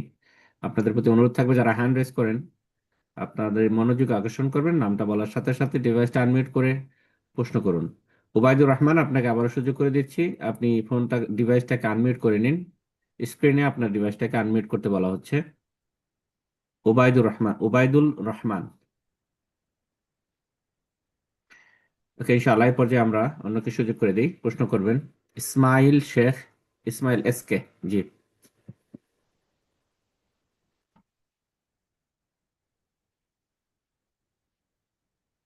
ইসমাইল এসকে, আশা করি জি আপনার ডিভাইস আনমিউট হয়েছে, প্রশ্ন করুন। আসসালামু আলাইকুম। ওয়ালাইকুম সালাম রহমতুল্লাহ। আমি মুর্শিদাবাদ থেকে বলছি, জোরে ইন্ডিয়া জোরে। ইন্ডিয়া মুর্শিদাবাদ থেকে বলছি, সমেত শেখ। আমার প্রশ্ন হলো যে আমার কিছুদিন যাবত থেকে আমার দাঁতের সমস্যা চলছে। তো ডক্টর দেখিয়েছি। এটাকে কাছে করেন, মাইকটা কাছে করে বলেন, খুব আস্তে শোনা যাচ্ছে। আমার কিছুদিন যাবত থেকে আমার দাঁতের সমস্যা চলছে, তাই আমি ডক্টর দেখিয়েছি। বলছে কি এই আরসিটি করতে হবে এবং ক্যাপ বসবে। তো আমার একটা সন্দেহ যে কি উজু করব, তো ওইখানে ক্যাপ বসবে, তো ওখানে পরিপূর্ণ পানি যাবে না। তো এটা পরিপূর্ণ উজু হবে কিনা, এটা আমার সন্দেহ। সমস্যা নেই, যেখানে আপনার ইয়ে করা থাকবে, ফিলিং করা থাকবে, বা যেটা বললেন আর্সেনিক করা থাকবে, তার উপরে পানি গেলেই হবে। জি, কোনো অসুবিধা নেই। এ পর্যায়ে প্রশ্ন করবেন শামিন, আপনি প্রশ্ন করুন। আসসালামু আলাইকুম। ওয়ালাইকুম সালাম রহমতুল্লাহ বরকাত। আমি ঢাকা বাংলাদেশ থেকে বলছি। তো আমার প্রশ্নটি হচ্ছে, আল্লাহ তাআলা কুরআনে বলেছেন যে আল্লাহকে ভালোবাসতে হলে রাসূলের অনুসরণ করতে হবে। তো আমরা জানি যে রাসূলের সুন্নাহ হচ্ছে দুই ধরনের, একটা আমলি সুন্নাহ আর একটা হচ্ছে স্বভাবগত সুন্নাহ। এখন শুধু আমলি সুন্নাহ পালন করলে কি আল্লাহ ভালোবাসা মনে আসবে, নাকি স্বভাবগত মানে আমল সব ধরনের সুন্নাত সুন্নাহ নয়, পালন করতে হবে? ইবাদতগত সুন্নাত। আমলি সুন্নাত কে বলে? সুনানুল হ্যাঁ, ইবাদত, ইবাদতগত সুন্নাত। জি, ইসলামে যেগুলো অনুকরণ করতে রাসূল, সেগুলো হচ্ছে ইবাদতগত সুন্নাত। জি, যেগুলি পরম্পরা তিনি আরবদের মাঝে পেয়েছেন, হ্যাঁ, ট্রেডিশন, হ্যাঁ, সেখানকার প্রথা, সেগুলির ক্ষেত্রে আম, কোনো প্রয়োজন নেই, সেগুলি ইবাদত নাই। তবে কেউ যদি মনে করে যে নবী সাল্লাল্লাহু আলাইহি সাল্লামের মতো পোশাক আমি পছন্দ করি, নবী সাল্লাল্লাহু আলাইহি সাল্লাম যেগুলো পছন্দ সেগুলো আমি পছন্দ করি, তাহলে সেটা ভালো। যে নবী সাল্লাল্লাহু আলাইহি সাল্লামের চুল এরকম ছিল, সেজন্য পছন্দ করি, কিন্তু সেটি, হ্যাঁ, দাড়ির মতন নয় যে মোচ কাটতে হবে, দাড়ি ছাড়তে হবে, সেই রকম বাবরি চুল, হ্যাঁ, সেই রকম পাগড়ি না। পাগড়ি আরবদের পোশাক, তখন আরবদের পোশাক পেল। আবু জাহল আবু লাহাব পাগড়ি পরতো, আর মুসলিমেরাও পাগড়ি পরতেন। কথা বোঝা গেছে? এখন আরবরা পাগড়ি পরেন না, এটা পড়ছে, হ্যাঁ, বাস। এটা এটা এটা ট্রেডিশন। তখন এটি ইবাদত ছিল না, এখন এটি ইবাদত নয়। এটা নেকির কাজ, এখনো নয় তখনও নয়, এটি সাজ। বুঝতে পেরেছেন? তো বাকি কথা হলো যে এবাদতগত যে সন্ন্যতগুলি রয়েছে, সেগুলির ক্ষেত্রে নবী সাল্লাল্লাহু আলাইহি ওয়াসাল্লাম অনুসরণীয়, ফাত্তাবিউনি।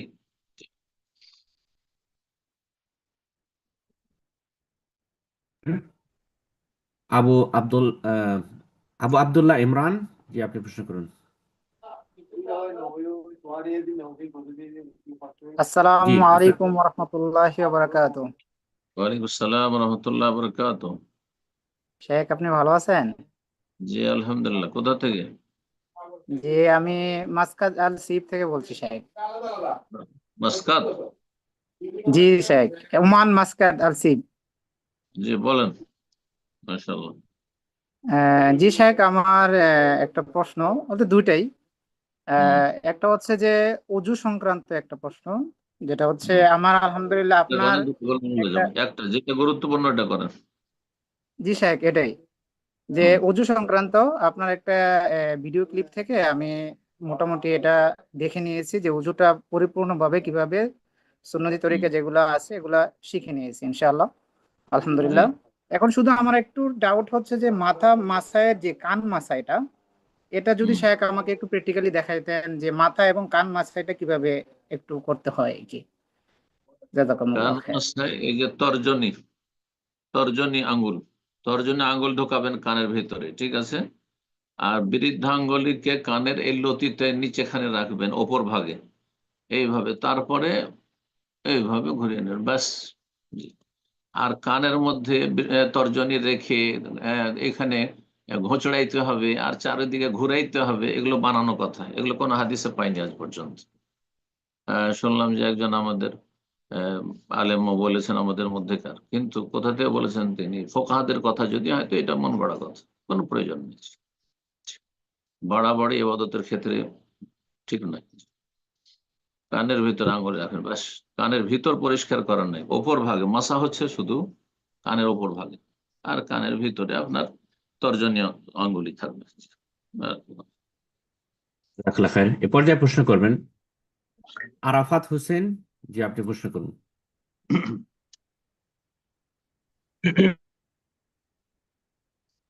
আরাফাত হোসেন, ডিভাইসটা আনমিউট করে নিন, প্রশ্ন করুন। আমি সিলেট থেকে আরাফাত বলছিলাম। জি, প্রশ্ন। জি, আসসালামু আলাইকুম। আমি সিলেট থেকে আরাফাত বলছিলাম। জি, আপনাকে আমরা শুনতে পাচ্ছি না, শুধু এতটুকু শোনা গেছে আপনি সিলেট থেকে বলছেন। আপনার মাইক্রোফোনটা চেক করে নিন, আরাফাত হোসেন। জি জি, হ্যালো। জি, কন্টিনিউ করুন। জি, আমি প্রশ্নটা কি করতে পারি? জি।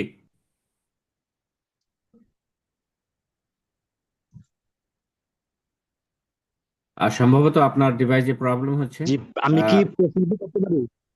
জি জি, আপনি প্রশ্ন করতে পারেন, কিন্তু আপনার কথা তো আসছে না, কিছুটা শোনা যাচ্ছে, তারপর বাকিটা আপনি প্রশ্ন করুন, দেখা যাক আপনার কথা শুনতে পারেন কিনা শেখ। জি, কন্টিনিউ করুন।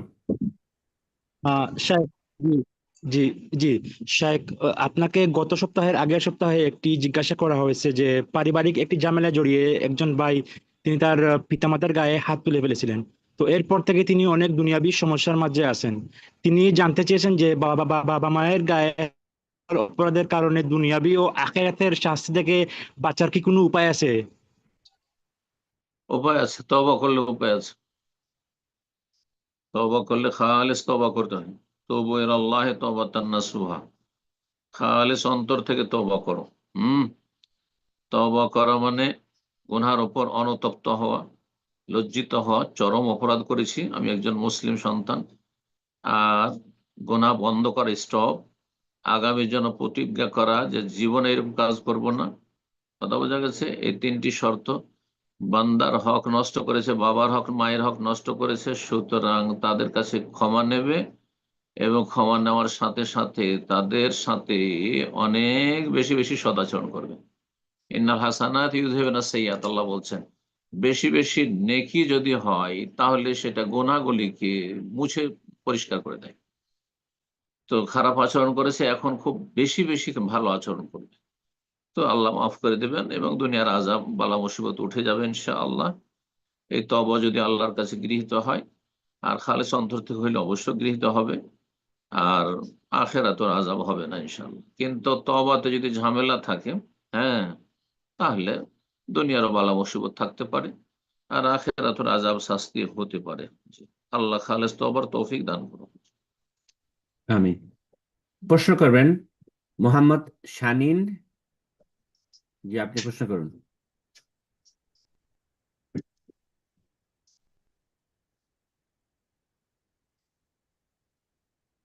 আপনার ডিভাইসটা আনমিউট করে নিন।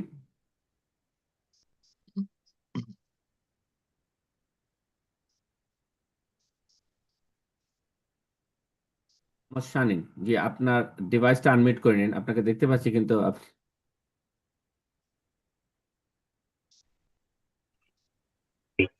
জি, শুনতে পাচ্ছেন স্যার? আসসালামু জি আলাইকুম। জি বলেন। জি স্যার, এখন ভালোভাবে শোনা যাচ্ছে? ভাই বলেন, আপনি এটাই বারবার শুনতে থাকতে কেমন কথা হবে? জি জি, আমার একটা প্রশ্ন ছিল যে সেখানে হলো যে আমরা জানি যে যদি আমার কাছে 1.5 লাখ, আমার কাছে 1,50,000 টাকা থাকে, আমার যদি এক ছেলে এক মেয়ে থাকে, তাহলে মরার পর তো মেয়ে পাবে 50,000, ছেলে পাবে, মানে ছেলে 1 লাখ টাকা পাবে। কিন্তু প্রশ্নটা হলো যদি আমার মেয়ের বিয়ের পর, ছেলে 1 লাখ পাবে, মানে আমার এক ছেলে এক মেয়ে যদি থাকে, আমার কাছে যদি 1,50,000 টাকা থাকে, তাহলে তো আমি মারা যাওয়ার পর তো মেয়ে মানে 50,000 পায়, আর ছেলে তো 1 লাখ টাকা পায়। কিন্তু ও আচ্ছা আচ্ছা। সেক্ষেত্রে যদি জি, আমি যদি মেয়ের বিয়ে দিই, মেয়ের বিয়ে দেওয়ার পর যদি আমার জামার যদি কোনো বিপদ হয়ে যায়, আমি যদি 1,50,000 টাকা দিয়ে দিই, সেক্ষেত্রে কি মরার পর এটা কি হবে আর কি, তাহলে কি আর পাবে না মেয়ে? আমার এটা জানতে। না, এটা আপনার মেয়ের হক, এটা জামাইকে দিবেন, ওটা আপনার দান। জামাইকে জামাইকে দিলে আর তারপরে মারা যাওয়ার পরে আপনি আপনার মেয়েকে বঞ্চিত করবেন না, চলবে না। জীবদ্দশায় দিচ্ছেন, আপনি বেঁচে আছেন, জামাইকে দিচ্ছেন, দান দিচ্ছেন। ওই রকমই ছেলে ছেলে যদি ওরকম কোনো বিপদে পড়ে তো ছেলেকে দিবেন। কথা বোঝা গেছে? আপনি ছেলে মেয়ের মাঝে যখন দুনিয়াতে দেবেন আপনি দান, তখন আপনি সেখানে ছেলেকে দিলে মেয়েকেও দিতে হবে, মেয়েকে দিলে ছেলেকেও দিতে হবে। কিন্তু জামাইকে দিচ্ছেন, জামাইকে উপকার করছেন আপনি, জামাইয়ের কোনো সমস্যার জন্য দিচ্ছেন, সেটা জামাইকে দিচ্ছেন। আর না হলে মেয়েকে দেন। হ্যাঁ, যদি মনে করেন যে আমি মেয়েকে দেবো আর ছেলেকেও দেবো, তাহলে মেয়েকেও দেন, যতটা পরিমাণ মেয়েকে দিবেন ছেলেকে দিবেন। জামাইয়ের আপনার ধন সম্পদের সাথে কোনো সম্পর্ক নাই। জি। শেখ, এখানে একটা প্রশ্ন হয়তো উনি যেটা বলতে বলতে চাচ্ছেন, এটা আমারও জানার যে এখানে যদি মৃত্যুর আগে কি সে তার মেয়ের যে অংশটুকু যে আচ্ছা, পাবে, উদাহরণস্বরূপ যেটা উনি বললেন, এটা কি সে ওই ভাবে সে দিয়ে দিতে পারে তার মৃত্যুর আগে, যে আমি এটা দিয়ে দিলাম, যে তার সমস্ত ধন সম্পদ দেওয়া জায়েজ না। যদি সেটাই মূল তার সম্পদ হয়, সবগুলি ভাগ করে দিচ্ছে যারা, এটা জায়েজ নয়। কারণ এটা তার ক্ষতি করবে। অনেক সময় রাস্তায় পথে নামিয়ে দেবে, ফুটপাতে নামিয়ে দেবে বাবা মাকে, অসৎ ছেলে মেয়েরা। কথা বোঝা গেছে? আর হচ্ছে এইসব ঘটনা। কিন্তু যদি আংশিক কিছু দেয়, হ্যাঁ, যে আমি 2 বিঘা জমি দিয়ে দিলাম ছেলে মেয়েকে, বা 5 বিঘা দিয়ে দিলাম, বাকি আরো আছে আমার কাছে, কিছু দিলাম, কিছু আছে, কিছু টাকা দিলাম, কিছু টাকা আছে, তো জায়েজ আছে। সেই ক্ষেত্রে ছেলে মেয়ের মাঝে ইত্তাকুল্লাহ ওয়া আদিলু বাইনা আওলাদিকুম, আল্লাহকে ভয় করো, ছেলে মেয়েদের মাঝে সুবিচার করো। কিন্তু জামাই তো ছেলেও না আর মেয়েও না। কথা বোঝা গেছে? জামাইকে দিলে হয় আপনি দান, অনুদান, হাদিয়া দিচ্ছেন, উপঢৌকন, তাহলে হাদিয়া উপঢৌকন দিলে আপনার ছেলেকে দিতে এমন কথা নয়। আর যদি আপনি ছেলেকে দিতে চান, তাহলে মেয়েকে দেন, আর মেয়ে তখন তার স্বামীকে দিক, যা করবে তাই করবে, তখন আপনি ছেলেকে দেবেন। বারাকাল্লাহ ফিক। আমি জাজাকাল্লাহ খায়ের। এ পর্যায়ে প্রশ্ন করবেন এস কে ইফতাবুদ্দিন। জি স্যার, আফতাবুদ্দিন। জি, এস কে আফতাবুদ্দিন, আপনি প্রশ্ন করুন। জি। আসসালামু আলাইকুম। ওয়ালাইকুম আসসালাম ওয়া রাহমাতুল্লাহি ওয়া কেমন আছেন বারাকাতুহু। ওস্তাদ? জি, বলেন, কোথা বলছেন? আম- আমি ভারতের বীরভূম জেলা থেকে বলছি। প্রশ্ন। আমার প্রশ্ন হচ্ছে, আমার জন্মের পরে তখন মা বাবা তখন অতটা জানা ছিল না হাদিসে এরকম। তো 7 দিনের মাথাতে আকিকা হয়তো দেয়নি। তারপরেও হুম, তারপরে হয়তো 10-12 বছর বয়সে দিয়েছিল, কিন্তু সেটা হুম, একটা গরু দিয়েছিল। যেখানে ছেলেদের মানে আকিকা দিলে 2টা জান লাগে। তো হুম। এখন সেটা আজ থেকে মুসলমান, 10-12 বছর আগে। তাহলে এখন প্রথম আমার কথা, করণীয় কি? ছেলেদের আকিকা দুটো হওয়া উত্তম, দুটো আবশ্যক নয়, একটা দেওয়া যথেষ্ট হবে, এমন হাদিস রয়েছে। বোঝা গেছে? সুতরাং আহ, তোমার আব্বা যখন তোমার একটা গরু দিয়েছে, গরু হবে কিনা এটা একটা ইখতিলাফি মাসলা, গরুর ভাগ হবে না, কিন্তু গোটা গরু দিলে বা গোটা উট কেউ যদি দিয়ে দেয়, তো অনেক হল আমাদের কাছে হয়ে যাবে। সুতরাং হয়ে গেছে। তারপরে যদি তুমি মনে করো যে আমার আকিকা আমি দেব, তো অধিকাংশ হল আমাদের কাছে জায়েজ রয়েছে। আর আকিকার চাইতে অনেক বেশি, এরকম বারবার তোমার আকিকার চাইতে অনেক সওয়াবের কাজ আশেপাশে ইয়েতিম বিধবাকে, তাদেরকে খরচ খরচা দেওয়া, ভরণ পোষণ দেওয়া, তাদের প্রতিপালন করা, গ্রামের গরিব দুঃখী অসহায়দের সাহায্য করা ইত্যাদি। যারা চিকিৎসা করাতে পারছে না, অসহায় গরিব মানুষ, তাদের চিকিৎসার ব্যবস্থা দেওয়া, তাদের জীবন রক্ষা করা, এগুলো অনেক সওয়াবের কাজ এরকমের আকিকার চাইতে। বোঝা গেছে না? একবার আকিকা হয়ে গেছে, হয়ে গেছে। অথবা ছোটকালে হয়নি, হয়নি, কোনো জরুরি নয়। এখন বড় হয়ে আকিকা করা এমন কোনো জরুরি সুন্নাতে মুআক্কাদা না। জি, মুস্তাহাব বলা যেতে পারে, খুব বেশি করলে ভালো। আল্লাহ তাআলা আ'লাম। জাজাকাল্লাহ খায়ের। এ পর্যায়ে প্রশ্ন করবেন ফেরাজুল, আপনি প্রশ্ন করুন।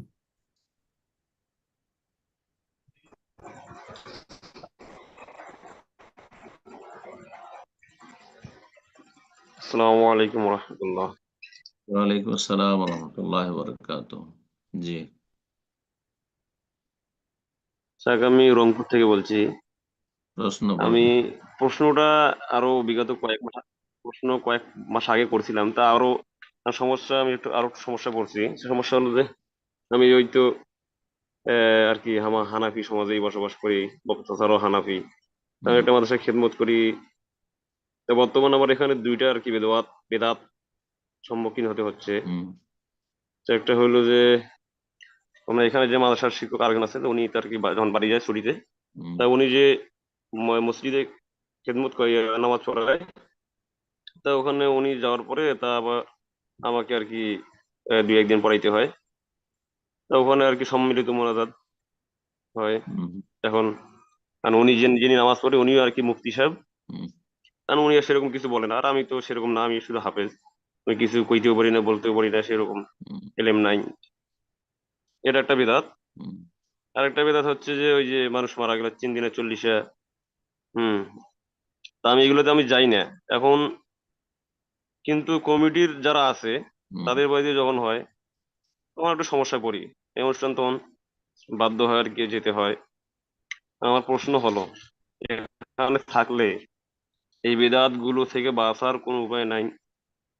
এমন অনেক চেষ্টা করে দেখেছি, যদি আপনি তাদের এখন থাকলে করতেই হবে। এখন এখন থাকলে, তাদের হ্যাঁ থাকলে করতেই হবে। আমার তা প্রশ্ন এখন আমি উত্তর দেন। খেদমত, হ্যাঁ আমার হ্যাঁ প্রশ্ন, খেদমতটা, আরে ভাই উত্তর দেন আমার প্রশ্নের। আপনার ওই মাদ্রাসায় চাকরি করার জন্য কি জরুরি যে ওদের ওই 40 সাথে যেতে হবে, ওদের মরার যে হারাম খাবারে যেতে হবে বা অনুষ্ঠানে যেতে হবে, না হলে চাকরি খেয়ে নিবে ভাবছেন আপনি? রাজু, আপনার ডিভাইসটা আনমিউট করে নিন আবারও, শেখ আপনাকে প্রশ্ন করছেন। জি। জি হ্যাঁ, যদি যদি না যাই তখন হুম। সমস্যা হবে। সমস্যা এখন হবে একটা সমস্যা, আলাদা কথা। সমস্যা এমনি আপনার উপর রাগারাগি করলো, হ্যাঁ যান না কেন, হ্যাঁ, এটা সমস্যা, জি এটাও একটা সমস্যা, কিন্তু এই সমস্যার জন্য আপনার যাওয়া জায়েজ নয়।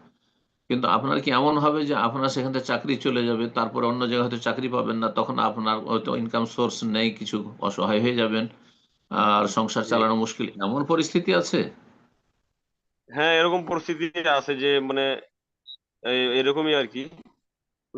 আবার এরকম আমি আপনি, বুঝি। আপনার হ্যাঁ যদি যদি ওখান থেকে চাকরি চলে যায় তো কি আপনার এরকম আস্থা নেই যে আল্লাহ অন্য হ্যাঁ, জায়গাতে হয়তো ব্যবস্থা করে দিবেন, এরকম আমার যোগ্যতা আছে আমি অন্য জায়গায় আমি? আমি আমি আমি এখানে 2 বছর থেকে আসছি, আমি অনেক চেষ্টা করতেছি, আমি এখানে থাকবো না, আমার কোনো আশা নেই, আমার মানে শান্তি পাই না তাহলে এখানে আহলে থাকি। তাহলে আহলে হাদিস হেফজখানা আছে, আহলে হাদিসদের হেফজখানা আলহামদুলিল্লাহ অনেক হয়ে গেছে। এখন আহলে হাদিসদের মাশাআল্লাহ মাদ্রাসা আছে, ওখানে কারির প্রয়োজন আছে, হাফিজের প্রয়োজন আছে। হ্যাঁ, জি তাদের আমি অনেক এরকম, আমি একটু, আমি আল্লাহর কাছে অনেক দোয়া করি, আমি অনেক দোয়া করি ইয়ে করি, কিন্তু এই চেষ্টাও যোগাযোগ করি করুন তা। ওলামা জি আহলে হাদিসদের, জমিয়তে আহলে হাদিসের ওলামাদের সাথে, আহলে হাদিস আন্দোলন যেসব ভাইরা আরো মাদ্রাসা যাদের আছে আহলে হাদিস ভাইদের, তাদের সাথে যোগাযোগ করুন ইনশাআল্লাহ। আমাদের অনেক দিন ভাইরা মাদ্রাসা, আমার ছাত্র, বহু ছাত্র বাংলাদেশে বিভিন্ন জায়গায় মাদ্রাসা খুলেছে, তাদের সাথে যোগাযোগ করুন ইনশাআল্লাহ। জি। তো আল্লাহ ভালো ব্যবস্থা করে দেবেন ইনশাআল্লাহ। আপনার মতো লোকের প্রয়োজন আছে, কেন বেদাত করতে থাকবেন শুধু দুটো রুজির জন্য? আল্লাহর উপর ভরসা করুন। জি, বুঝতে পেরেছেন? বাকি কথা হলে যে দুয়া, মোনাজাত, মোনাজাতের বেদাতের চাইতে জঘন্য বেদাত হচ্ছে মাইয়াতের নামে খাবার দাবার ভোজ করা। জঘন্য বেদাত, এটা এটা কাফেরদের থেকে নেওয়া, বিজাতির বিজাতির কুসংস্কার, এগুলো হারাম। সম্মিলিত মোনাজাত যে মাঝে মধ্যে করে দিতে হয়, আর আপনাকে থাকতে হচ্ছে সেজন্য বাধ্য, তাহলে হয়তো আপাতত থাকবেন। কিন্তু যদি বলেন না, মোনাজাত না করলে এখানে নামাজ পড়াইতে দেবো না, তাহলে বলবেন যে অন্য কাউকে ইমামতিটা দিয়ে দেন, ভালো হয়, আমি মুক্তাদি হয়ে নামাজ পড়ব, মুক্তাদি হয়ে নামাজ পড়ব। বোঝা গেছে? কন্টিনিউ যদি করতে হয়, ওদেরকে বুঝান যে দেখেন, ওদের হানাফি মাদ্রাসা, সবচেয়ে বড় হানাফি মাদ্রাসা তো হাটহাজারি, তাই না? বাংলাদেশে হাটহাজারিতে তো মোনাজাত গেছে 40-45 বছর আগে উঠেছে। আমরা যখন ছাত্র জীবনে ছিলাম মদিনে, তখন যেসব হাটহাজারি ছাত্র আমাদের সাথে মদিনা আসতো, ওরা নিজেরা বলতো যে আমাদের হাটহাজারিতে মোনাজাত হয় না, 40-45 বছর আগে উঠে গেছে। তো ওলামায়ে দেওবন্দ অনেকেই বেদাত বলেছে, আর পাবন্দির সাথে করলে সমস্ত দেওবন্দ, ওলামায়ে দেওবন্দ বলছে বেদাত। ওরা বলছে যদি পাবন্দির সাথে না করে আর এটাকে এলজামি জরুরি না মনে করে, তাহলে মুস্তাহাব বা জায়েজ বলেছে। এটি হচ্ছে দেওবন্দের ফতোয়া। দেওবন্দের ফতোয়া আমাদের কাছে আছে। সুতরাং তারা যদি হানাফি হয় আর দেওবন্দি হয়, তাহলে তাদের ফতোয়া মানুক, যে পাবন্দি করা যাবে না, মাঝে মধ্যে করলে করলো তাদের তরিকায়। কিন্তু আমাদের কাছে এই সম্মিলিত মোনাজাত নেই, সবাই নিজ নিজ দোয়া করবে। আর দোয়ার আসল জায়গা হচ্ছে সালাম ফেরার আগে, সালাম ফেরার পরে জিকির আজকারের সময়, এটা হচ্ছে সহিহ সুন্নাহ। আল্লাহ তাদের সঠিক বুঝদান করুন, এবং আল্লাহ আপনার রুজির হেফাজত করুন, এবং বেদাতীদের অনিষ্ট থেকে আল্লাহ রক্ষা করুন। আল্লাহ আপনার ভালো ব্যবস্থা করুন, উত্তম বিকল্প দান করুন। বারাকাল্লাহ জি। ফিক। এ পর্যায়ে প্রশ্ন করবেন ফারজান আলী। জি, আপনি প্রশ্ন করুন।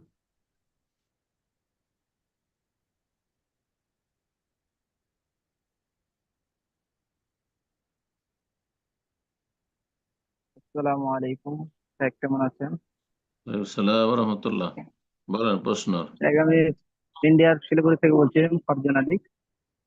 মাশাআল্লাহ, দেখ আমার বলেন। একটা প্রশ্ন যে মহিলারা যখন আর কি প্রেগনেন্ট হয়, তো যখন আর কি মহিলা ডাক্তার থাকে না, তো পুরুষ ডাক্তারের কাছে চিকিৎসা নিতে হয়। তো এই ক্ষেত্রে যখন নর্মালি ডেলিভারি হয়, তো মহিলা ডাক্তার না থাকার কারণে পুরুষ ডাক্তার দিয়ে আর কি ডেলিভারি করা হয়। তো তাদের সামনে, তো পুরুষ ডাক্তারের সামনে গোপনাঙ্গ খোলা হয়। তো এইটার ক্ষেত্রে কি গুনাহ হবে, বা এই ক্ষেত্রে কি ওই মহিলাকে আল্লাহর কাছে তওবা করতে হবে? এই বিষয়টা একটু জানতে চাচ্ছিলাম। জাযাকাল্লাহ খাইরান। ওই ওই মহিলাকে তো আবার শুধু নয়, মহিলার অভিভাবক, বাবা যদি অভিভাবক থাকে, স্বামী, তাদেরকে রবের কাছে জবাব দিতে হবে। কে বললো মহিলা ডাক্তার পাওয়া যায় না? এর আগে আলোচনা করেছি। প্রথম কথা, মহিলাদের চিকিৎসা, মুসলিম মহিলার চিকিৎসা মুসলিম মহিলা ডাক্তার কাছে করতে হবে 1 নম্বর। যদি তা না হয় তো অমুসলিম মহিলা 2 নম্বরে। হ্যাঁ, কে বললো শিলিগুড়ির মতো জায়গাতে মহিলা ডাক্তার গাইনি পাওয়া যাবে না? যে অবশ্যই পাওয়া যাবে, চেষ্টা করলে পাওয়া যাবে। আপনি সুবিধাবাদী, সস্তায়, হয়তো একটু 5,000 বেশি লাগবে, অথবা একটু দূরে যেতে হবে, ডিস্ট্রিক্ট টাউনে যেতে হবে, আপনি থানা প্রপারি করে ফেললেন, এই জন্য হয়তো ছোট জায়গায় করে ফেললেন না, মোটেই না। নিরুপায় হলে জায়েজ। 1 নম্বরে মুসলিম মহিলা ডাক্তার কাছে মহিলা চিকিৎসা করাতে হবে। বিশেষ করে যেখানে গাইনি গাইনি বিষয়গুলো, বা যেগুলো আপনার বাচ্চা প্রসূতির বিষয়গুলি। 2 নম্বর হচ্ছে আপনার না হলে অমুসলিম মহিলা ডাক্তার কাছে যেতে হবে। 3 নম্বরে যদি এই দুটোই না পাওয়া যায়, 3 নম্বরে হচ্ছে তখন মুসলিম পুরুষ ধার্মিক দেখে যেতে হবে, আল্লাহ ভীরু, যে অতটাই সে উন্মুক্ত করবে বা টাচ করবে যতটা জরুরি, তার বেশি নয়। যদি তাও না পাওয়া যায়, 4 নম্বর নিরুপায়ে, তখন অমুসলিম পুরুষ ডাক্তার কাছে যাওয়া যাবে। এটা শেষ অগতির গতি। এতদূর যাওয়ার প্রয়োজন, আলহামদুলিল্লাহ মুসলিম যথেষ্ট ডাক্তার হয়েছে, মহিলা ডাক্তার যথেষ্ট রয়েছে। সুতরাং যদি কোথাও মহিলা ডাক্তারের ব্যবস্থা থাকে, তারপরে পুরুষের কাছে মহিলা চিকিৎসা করায়, তাহলে গুনাহগার সে মহিলা হবে, তার আগে তার অভিভাবক হবে তার স্বামী অথবা তার বাবা ইত্যাদি, ভাই। বারাকাল্লাহ ফিক। সম্মানিত দিনী ভাই বোনেরা, আজকের সর্বশেষ প্রশ্ন, অনেক সময় হয়ে গেল, এর মাধ্যমে আজকের প্রোগ্রাম শেষ হবে ইনশাআল্লাহ। বাকি যারা হ্যান্ড রেজ করেছিলেন, ইনশাআল্লাহ আগামী প্রোগ্রামে আপনাদের প্রশ্নগুলো নেওয়ার চেষ্টা করবো ইনশাআল্লাহ। আজকে সর্বশেষ প্রশ্ন করবেন মনিরুজ্জামান। আপনি প্রশ্ন করুন। আসসালামু আলাইকুম। ওয়ালাইকুম আসসালাম ওয়া রাহমাতুল্লাহি ওয়া বারাকাতুহু। জি, আমি টাঙ্গাইল, বাংলাদেশ থেকে বলছিলাম। আমার বলেন। প্রশ্ন হচ্ছে যে ওই ছেঁড়া টাকা, নষ্ট টাকা বা পোড়া টাকা, এগুলা চালানো যায় না, এগুলা কি কম দামে বিক্রি করা যাবে? না, কম দামে বিক্রি করা যাবে না, এটা সুদ। যারা কম দামে কিনে নিচ্ছে তারা সুদখোর। ব্যাংকের উচিত সৌদি আরবে ছেঁড়া টাকা দিতে যান, টাকা দেবে 500 টাকা নোট ছেঁড়া দেবে, 500 টাকায় দিবে, 1টাও কম করবে না। কিন্তু আমাদের দেশগুলিতে ব্যাংকে অনেক সময় এই জুলুমটা করে থাকে, হারাম এটা। আর তো সুদী ব্যাংক ওগুলো, হারাম কাজ এটি। সরকার করলো হারাম, পাবলিক করলো হারাম এটি। জি। আল্লাহ হেদায়েত দান করুন জাতি। আমিন, জাযাকাল্লাহ খাইর উস্তাদজি। আজকে এখানে শেষ করে যাক, অনেক সময় হয়ে গেল। আল্লাহ সুবহানাহু ওয়া তাআলা আপনাকে বারাকাল্লাহ ফিক। উত্তম প্রতিদান দান করেন, জি। খায়ের দান করেন। জি। যেসব ভাই বোনেরা থাকলেন আমাদের সাথে শুরু থেকে অথবা মাঝখান থেকে অথবা যখনই এসেছেন, আল্লাহ রাব্বুল আলামিন যেন আরো বেশি উপকারী জ্ঞান অর্জনের তৌফিক দান করেন, নেক আমলের তৌফিক দান করেন, দিনের পথে অবিচল থাকার তৌফিক দান করেন, এবং আল্লাহ রাব্বুল আলামিন দিনের দাওয়াত আশেপাশের মানুষের কাছে আল্লাহ পৌঁছে দেওয়ার তৌফিক দান করেন, এবং আল্লাহ রাব্বুল আমাদেরকে আল্লাহ জান্নাতুল ফিরদৌস দান করেন, জাহান্নামের আযাব থেকে রক্ষা করেন, দুনিয়ার বালা মুসিবত থেকে আল্লাহ হেফাজতে রাখেন, জালেমের জুলুম থেকে রক্ষা করেন, জালেমকে ধ্বংস করেন, মজলুমকে আল্লাহ সাহায্য করেন। রব্বানা আতিনা ফিদ দুনিয়া হাসানা ওয়া ফিল আখিরাতি হাসানা ওয়া কিনা আযাবান নার। রব্বানা হাব লানা মিন আজওয়াজিনা ওয়া যুররিয়াতিনা কুররাতা আয়ুন ওয়াজআলনা লিল মুত্তাকিনা ইমামা। সুবহান রাব্বিকা রাব্বিল ইজ্জাতি আম্মা ইয়াসিফুন ওয়া সালামুন আলাল মুরসালিন ওয়াল হামদুলিল্লাহি রাব্বিল আলামিন।